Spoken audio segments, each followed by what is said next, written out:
નમસ્કાર મિત્રો, job Sarita YouTube channel પર આપ સૌનું ફરીવાર એક નવા વિડીયોમાં હાર્દિક સ્વાગત છે।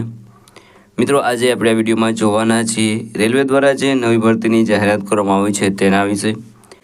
મિત્રો, આ ભરતીમાં એજ્યુકેશન ક્વોલિફિકેશન છે તે ગ્રેજ્યુએટ માંગવામાં આવી છે। પગારની વાત કરીએ તો પગાર તમને 45,000ની આસપાસ સુધી મળવાપાત્ર રહેશે। આ ભરતી માટે ભાઈઓ અને બહેનો બધા એપ્લાય કરી શકે છે જેમની ઉંમર 18 વર્ષ પૂર્ણ થઈ ગયેલી હોય। તો મિત્રો, આજે આપણે આ વિડીયોમાં જોવાના છીએ રેલવે દ્વારા જે નવી ભરતીની જાહેરાત કરવામાં આવી છે તેની સંપૂર્ણ માહિતી।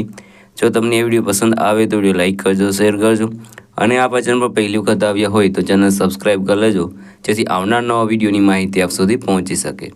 તો હવે આપણે જઈશું રેલવે દ્વારા જે નવી ભરતીની જાહેરાત કરવામાં આવી છે તેની ડિટેલ ઉપર અને સંપૂર્ણ માહિતી મેળવીએ। તો મિત્રો, આપણે આવી ગયા છીએ રેલવે દ્વારા જે નવી ભરતીની જાહેરાત કરવામાં આવી છે તેની ડિટેલ ઉપર। અહીં વેકેન્સીનું નામ છે રેલવે ટીચર વેકેન્સી 2025। ઓર્ગેનાઇઝેશનનું નામ છે ધ ચિત્તરંજન લોકોમોટિવ વર્ક। આ છે તે રેલવેનો એક ડિપાર્ટમેન્ટ છે, તેમાં ભરતી થવાની છે। જેમાં પોસ્ટ નેમ અહીં આપેલા છે ટ્રેનેડ ગ્રેજ્યુએટ ટીચર અને પ્રાઇમરી ટીચર, આ બે પોસ્ટ ઉપર ભરતી થવાની છે। એપ્લાય મોડની વાત કરીએ તો વોક ઇન ઇન્ટરવ્યૂ, તમારે ઇન્ટરવ્યૂ દ્વારા સિલેક્શન થશે। વોક ઇન એપ્લાય કોણ એપ્લાય કરી શકે છે તો ઓલ ઇન્ડિયાના મેલ ફિમેલ આ ભરતી માટે એપ્લાય કરી શકે છે અને સેલેરી મેળવી શકે છે 21,000થી લઈને 26,000ની આસપાસ સુધી। એજ લિમિટની વાત કરીએ તો અહીં તમારા 18 વર્ષ એ પૂર્ણ થઈ ગયેલા હોવા જોઈએ અને મેક્સિમમ તમે 65 વર્ષની ઉંમર સુધી તમે આ ભરતી માટે એપ્લાય કરી શકો છો। એપ્લિકેશન ફીની વાત કરીએ તો તમે કોઈ પણ કેટેગરીમાંથી આવતા હોય તો પણ તમારે કોઈ પણ જાતની એપ્લિકેશન ફી છે તે ભરવાની રહેતી નથી। બિલકુલ નિઃશુલ્ક તમે આ ભરતી માટે એપ્લાય કરી શકો છો। સિલેક્શન પ્રોસેસની વાત કરીએ તો ઇન્ટરવ્યૂ દ્વારા તમારું સિલેક્શન થશે અને ડોક્યુમેન્ટ વેરિફિકેશન કરીને તમને જોબ મળશે। વધારે માહિતી માટે તમારું ઓફિશિયલ નોટિફિકેશન છે તે ડાઉનલોડ કરી લેવાનું રહેશે, ત્યારબાદ તમારી બધી માહિતી મેળવી લેવાની રહેશે। એજ્યુકેશન ક્વોલિફિકેશનની વાત કરીએ તો એની ગ્રેજ્યુએટ, ડિગ્રી, ડિપ્લોમા અથવા તો રિલેવન્ટ ડિસિપ્લિન જે પણ તમને લાગુ પડતો હોય તેમાં તમારે એજ્યુકેશન હોવું જોઈએ।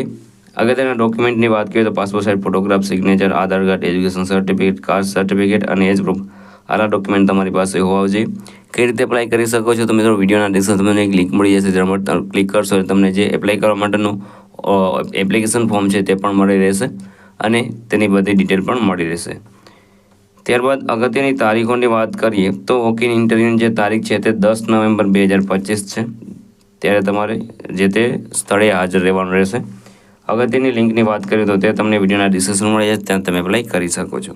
તો મિત્રો, આ હતું આજનું નોટિફિકેશન। જો તમને આ વિડીયો પસંદ આવે તો વિડીયો લાઇક કરજો, શેર કરજો અને આ ચેનલ પર પહેલી વખત આવ્યા હોય તો ચેનલ સબસ્ક્રાઈબ કરી લેજો જેથી આવનાર નવા વિડીયોની માહિતી આપ સુધી પહોંચી શકે।